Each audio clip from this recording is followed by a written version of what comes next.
Ciencias Naturales. Segundo año de bachillerato. Reflexión y espejos. Buen día, estimados estudiantes. El día de ahora, en tu programa Aprendamos en Casa, vamos a hablar un poco sobre unos aspectos de las ciencias naturales muy interesantes. Una de las áreas es la óptica, que es muy interesante su desarrollo actual y desde la historia cómo se ha venido desarrollando. Pero, ya que hablamos de óptica, el día de ahora específicamente hablaremos de reflexión y espejos. Pero, para que nos quede un poco claro en qué consiste, pasemos a desarrollar unos conceptos básicos. Cuando hablamos de óptica, específicamente nos imaginamos de ciertos aspectos, por ejemplo, algo que tiene que ver con lentes, con espejos o con interacción de la luz. Cuando hablamos de interacción de la luz, esta lo puede ser de dos maneras, una de forma ondulatoria y otra de forma geométrica. Por ello, existe lo que llamamos óptica ondulatoria y óptica geométrica. Pero, ¿en qué consiste la primera? La primera se basa en la interacción de la luz o tratar la luz como una onda y podemos estudiar los fenómenos de dispersión y polarización. Además, como acabamos de mencionar que es un fenómeno ondulatorio y que la luz se comporta como una onda, esta onda es una onda electromagnética que puede viajar en el vacío a una rapidez de 3 por 10 a la 8 metros por segundo. Ahora, ¿qué pasa con el siguiente fenómeno que es la óptica geométrica? La óptica geométrica básicamente se basa en cambiar la dirección de la luz, o sea, que la luz la tratamos como un rayo.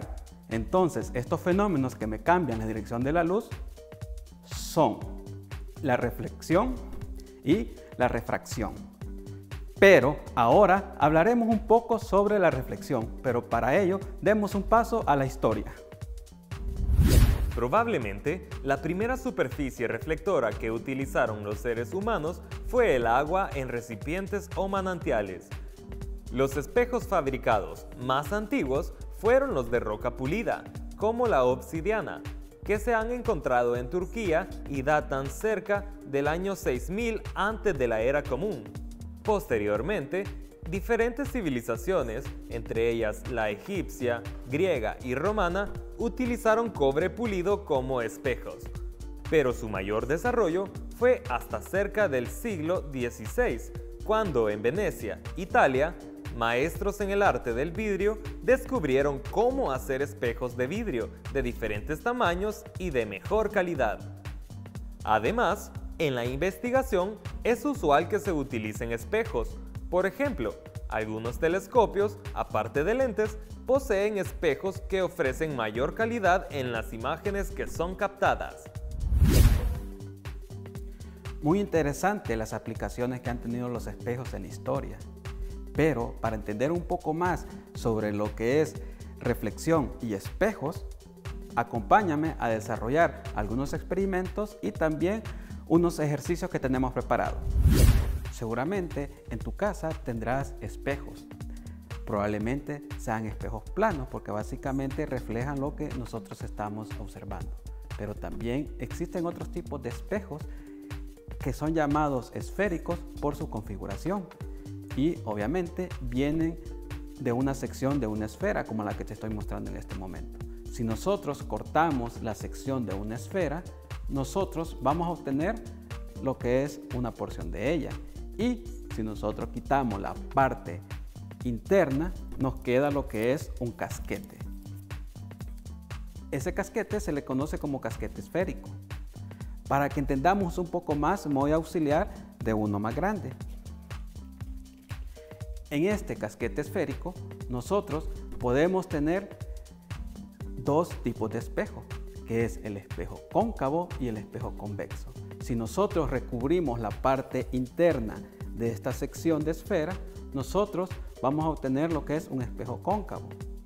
Y si hacemos la parte externa con una superficie reflectora, tendríamos un espejo convexo.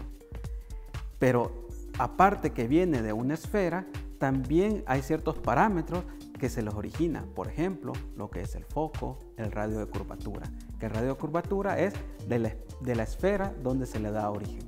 Para ello, vamos a platicar un poco y vamos a experimentar cómo se comportan los rayos de luz en los espejos esféricos.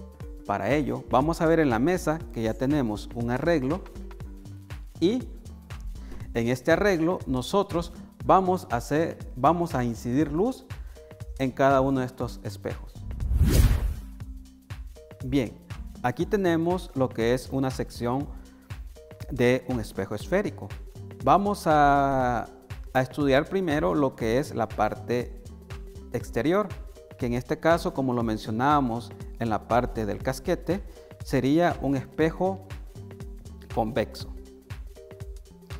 Encendemos la luz y puede observar que en este tipo de espejo los rayos de luz que van incidiendo divergen a medida que se van reflejando. Por lo tanto, no hay un punto común donde ellos se unan. Pero si nosotros trabajamos con la parte interna nos hace lo que es un espejo cóncavo. Y en ese espejo cóncavo nosotros observamos que los rayos de luz tienen un comportamiento diferente al que observamos anteriormente. Tiene un punto donde convergen la mayoría de luz reflejada. Entonces, desde el punto medio del lente, que a ese punto se le llama, a ese punto medio del espejo se le llama vértice, al punto donde convergen la mayoría de rayos de luz se le conoce como foco. Geométricamente, nosotros podemos predecir o demostrar que 2 veces el foco es igual al radio de la esfera donde proviene este casquete. Ahora que hemos visto esta parte, cómo se comportan los espejos esféricos, hay algo importante que hay que saber en los espejos planos, que como te lo mencioné a un inicio, en los espejos planos son los espejos que la mayoría de nosotros obtenemos en nuestros hogares. Y como puedes observar, los espejos planos reflejan totalmente la luz tal como llega. Pero existe una de las teorías muy fundamentadas de la óptica geométrica, que es la ley de reflexión.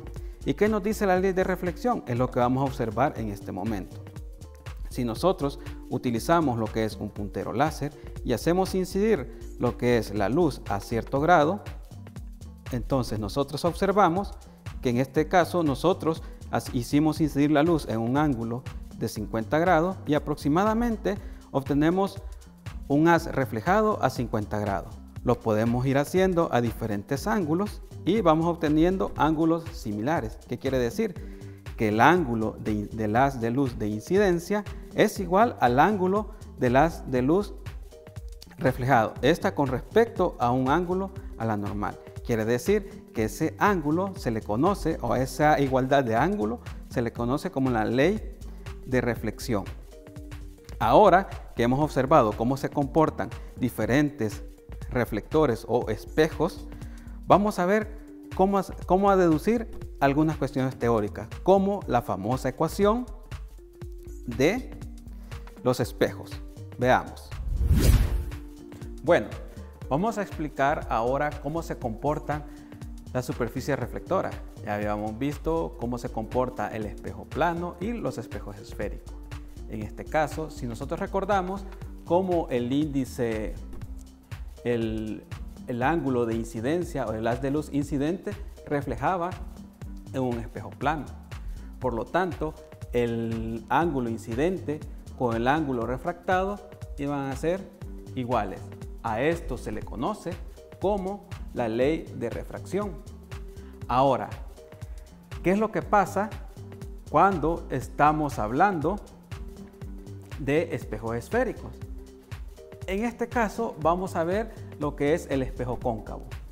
Si vamos a dibujar unos rayos, así como lo vimos experimentalmente, si nosotros colocamos un objeto a cierta distancia del vértice, que ya sabemos que el vértice es el punto medio donde nosotros tenemos la lente, y ese objeto nos va a proyectar lo que es una imagen invertida. Si observas en línea color rojo, he colocado lo que son diferentes rayos. Por ejemplo, el primer rayo que va desde el objeto hacia el vértice y obviamente se refleja y forma un ángulo de reflexión que va a ser igual al ángulo de incidencia. Y también un haz de luz que va desde el objeto y que pasa por el centro de curvatura. Este refleja en la misma dirección y el ángulo que tiene es el mismo o coplanar. Ahora bien, en el punto de intersección entre los haces de luces reflejados se me forma la imagen, que sería la imagen virtual. Ahora, invertida. Entonces, en esa imagen invertida, nosotros podemos observar que se forman dos ángulos, dos triángulos rectángulos, este de aquí y este otro de aquí, que yo lo he dibujado aparte. Entonces, en esos triángulos rectángulos, por cierta propiedad trigonométrica o por geometría, podemos observar que son semejantes, pero nosotros vamos a auxiliarnos de la parte trigonométrica. Sabemos que el ángulo de incidencia es igual al ángulo reflejado. Entonces quiere decir que de lo que nosotros conocemos de ambos triángulos y tomando en cuenta las distancias del objeto al vértice del espejo, en este caso lo hemos puesto como D sub 0, y de la imagen invertida al vértice que le hemos puesto D sub I. Entonces ya conocemos ciertos elementos de esos triángulos rectángulos. Entonces la función trigonométrica que nos satisface para resolver ese tipo de triángulo es la tangente. Entonces sacamos tangente para cada uno de los triángulos y respetando también nuestro marco de referencia.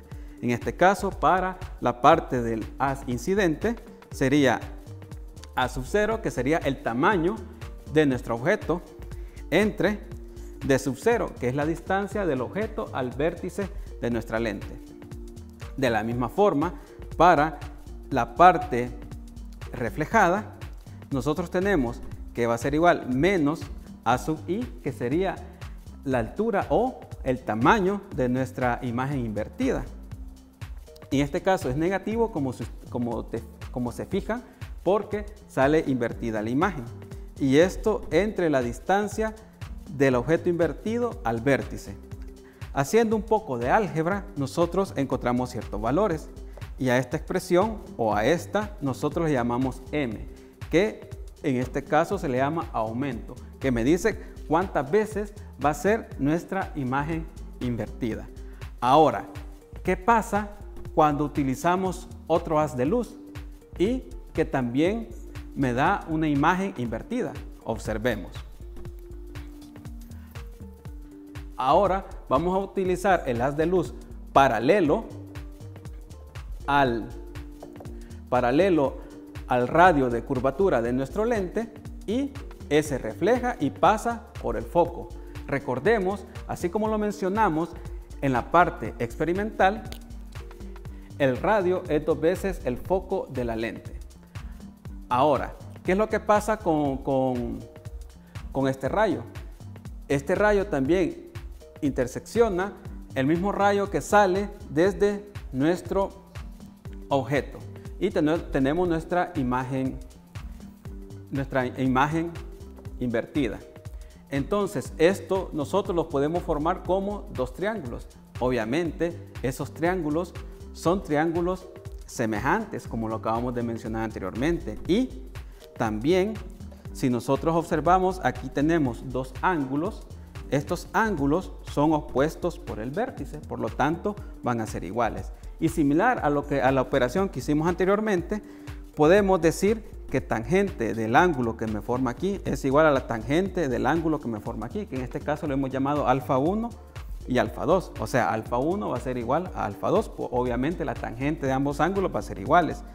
Entonces, utilizando las partes geométricas de cada uno de los triángulos, si nosotros observamos, tenemos la distancia del objeto al vértice, el radio de curvatura de nuestro lente, el radio de nuestra imagen invertida al vértice, y nosotros podemos ir buscando y relacionando qué tipo o qué sección es la que estamos obteniendo. Entonces sacamos tangente en ambos miembros, lo podemos observar. hacemos un poco de operación, un poco de álgebra y obtenemos esta expresión, que esta expresión es la misma que nosotros obtuvimos para la magnificación, el aumento.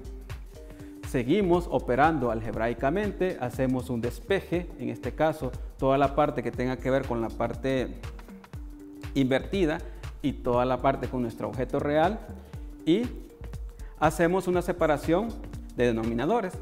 Obviamente en esta parte nos va a quedar 1 y aquí solo nos va a quedar expresado entre el radio de curvatura entre d sub i, igual de la misma forma en la parte derecha de la ecuación, y haciendo esas operaciones nosotros obtenemos, y sacando factor común, nosotros obtenemos esta expresión igual a 2. Ahora, si nosotros despejamos R, nos queda esta expresión que tenemos por acá, que son los recíprocos de las distancias al vértice de nuestras imágenes, es igual a 2 sobre R. Pero, como nosotros lo mencionamos, que R es igual, o el radio de curvatura es igual a 2 veces el foco, y como recordemos en la parte experimental, el foco era donde convergían o donde se unían la mayoría de líneas que pasan a través de ese, o que reflejan a través de ese lente, y llegamos a esta expresión. Esta expresión es la que se conoce como la ecuación de los espejos. Para ponerlo en práctica, desarrollemos un ejercicio numérico. Vamos a desarrollar el siguiente ejercicio. El contenido, o qué es lo que nos pide, lo puedes leer en la pantalla. Nosotros básicamente extraemos los datos, que son el radio de curvatura del lente, la distancia del objeto al vértice y el tamaño de nuestro objeto. Y nos piden la distancia de donde se encuentra la imagen reflejada y qué tamaño es de esa imagen. Muy bien. A la derecha puedes observar que hemos realizado el dibujo correspondiente. Entonces, en ese dibujo correspondiente observamos que nuestro objeto está dentro, siempre sobre nuestro eje de curvatura, pero está dentro del radio de curvatura del lente. Entonces, si nosotros hacemos el análisis como lo hicimos cuando demostramos la ecuación de los lentes, tomamos la imagen reflejada o el haz de luz reflejada paralelo al eje óptico, y ese refleja en cierto punto. Ahora tomamos el haz de luz que pasa sobre el centro de curvatura, y sería este. Entonces, donde interseccionan los dos es donde se me forma la imagen. Entonces, ahí donde se me forma la imagen es lo que nosotros estaríamos viendo. Aquí abajo hemos puesto las diferentes distancias que nosotros tenemos y que podemos ir encontrando. Una de ellas es la distancia de la imagen reflejada al vértice, el radio de curvatura, la distancia de nuestro objeto al vértice y el foco. Recordemos que el foco es el radio es 2 veces el foco. Entonces el foco en este caso sería la mitad del radio. Utilizando la ecuación de los lentes, nosotros verificamos qué expresión es la que debemos de encontrar. En este caso es la distancia de nuestra imagen reflejada al vértice. Entonces iniciamos a manipular las ecuaciones. Pasamos a un lado lo que es nuestro recíproco de distancia de nuestra imagen reflejada, y nos queda esta expresión. Luego realizamos esta resta algebraica y nos queda esta expresión. Recordemos que como son fracciones se hace de esta manera. Posteriormente hacemos el despeje o cambiamos o hacemos el recíproco de cada una de las expresiones y llegamos a esta forma de la distancia. Luego sustituimos los datos que ya tenemos a un inicio y nos da que la distancia de nuestra imagen reflejada al vértice del lente es de 30 centímetros.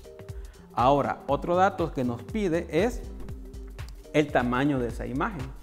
Entonces, si nosotros recordamos cuál fue la primera ecuación que demostramos, y esa ecuación fue la de magnificación, que la de magnificación nada más nos relacionaba ambas distancias, las distancias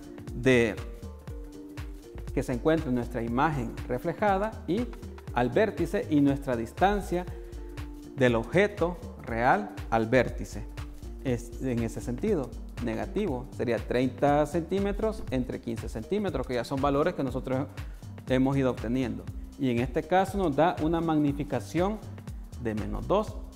Quiere decir que la magnitud de ese tamaño o el tamaño de nuestro objeto es de 40 centímetros.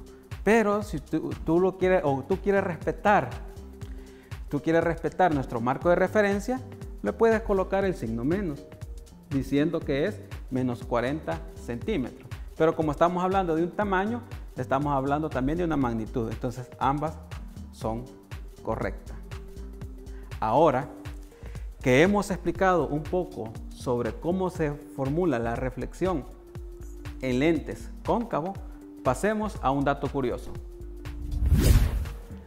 El telescopio espacial James Webb, desarrollado con la colaboración de 17 países, construido y operado conjuntamente con la NASA, Agencia Espacial Europea y Agencia Espacial Canadiense, posee un espejo primario compuesto de 18 segmentos hexagonales, utilizando un reflector de berilio recubierto de oro. El telescopio ofrece una resolución y sensibilidad que permitirá una amplia gama de investigaciones en astronomía y cosmología. Bien, te estarás preguntando todo lo que hemos visto hasta ahora sobre los espejos y la reflexión, ¿para qué nos servirá? Entonces, todo esto que acabamos de ver, aparte de utilizar los espejos que nosotros utilizamos comúnmente en nuestras casas para observarnos, esos espejos son los espejos planos. Pero también podemos ocupar una serie de espejos para aumentar o disminuir una imagen, que esos son los famosos espejos esféricos, que si lo recuerda consisten en dos, que es el cóncavo y el convexo. Ahora bien, ¿para qué más sirve esta cuestión de la reflexión y los espejos? En un campo bastante desarrollado actualmente, que es la astronomía, lo ocupan para fabricar ciertos telescopios, que además les permiten obtener mucho mejor resolución y profundizar más en sus investigaciones. Muy bien, ahora hemos visto un poco sobre el comportamiento de los espejos y la reflexión. Vimos el comportamiento específicamente de los espejos esféricos y los espejos planos. Además, hemos comprobado cómo se cumple la ley de reflexión en los espejos, donde el ángulo incidente es igual al ángulo reflejado. Por otra parte, hemos visto que los espejos esféricos se dividen en dos, que es el cóncavo y el convexo. Por otra parte, hemos desarrollado algunos ejercicios utilizando las ecuaciones de los espejos. Como habrás observado en toda la teleclase, hemos desarrollado varios conceptos que ahora te invito a que los pongas a pruebas a continuación. ¿Cuál es la rama que estudia la naturaleza de la luz tratándola como rayos unidireccionales? A. Óptica ondulatoria. B. Óptica geométrica. C. Ley de reflexión. D. Ley de refracción. Si respondiste B, óptica geométrica, estás en lo correcto. ¿Cuál es la rama que estudia la naturaleza de la luz tratándola como una onda? A, óptica ondulatoria. B, óptica geométrica. C, ley de reflexión. D, ley de refracción. Si tu respuesta fue A, óptica ondulatoria, lo hiciste correctamente. ¿Qué establece la ley de reflexión? A. En una superficie reflectora, la luz entra y sale siguiendo el mismo camino. B. En una superficie reflectora, la luz que incide regresa en la misma dirección y con mayor rapidez. C. En una superficie reflectora, el ángulo de incidencia es igual al ángulo de reflexión. D. En una superficie reflectora, la luz no cambia su dirección. Excelente, has seleccionado la respuesta correcta. C. ¿Cuáles son las dos propiedades de la imagen formada en un espejo plano? A. Siempre es real y más grande. B. Siempre es virtual y de igual tamaño. C. Siempre es real y de igual tamaño. D. Siempre es virtual y más grande. Muy bien, respuesta correcta. B. ¿Cuáles son las dos propiedades de la imagen formada en un espejo esférico cóncavo? A. Siempre es real y del mismo tamaño. B. Siempre es virtual y del mismo tamaño. C. Es virtual e invertida para objetos en el centro de curvatura. D. Es real e invertida para objetos que se encuentran más allá de la distancia focal. Excelente, la respuesta correcta es D. Felicidades, has superado satisfactoriamente la prueba. Bueno, hemos llegado al final de esta teleclase. Espero que hayas aprendido nuevos conocimientos sobre la reflexión de la luz. Te recuerdo seguir las medidas sanitarias dentro de tu comunidad y te esperamos la siguiente semana en tu programa Aprendamos en Casa. Hasta la próxima.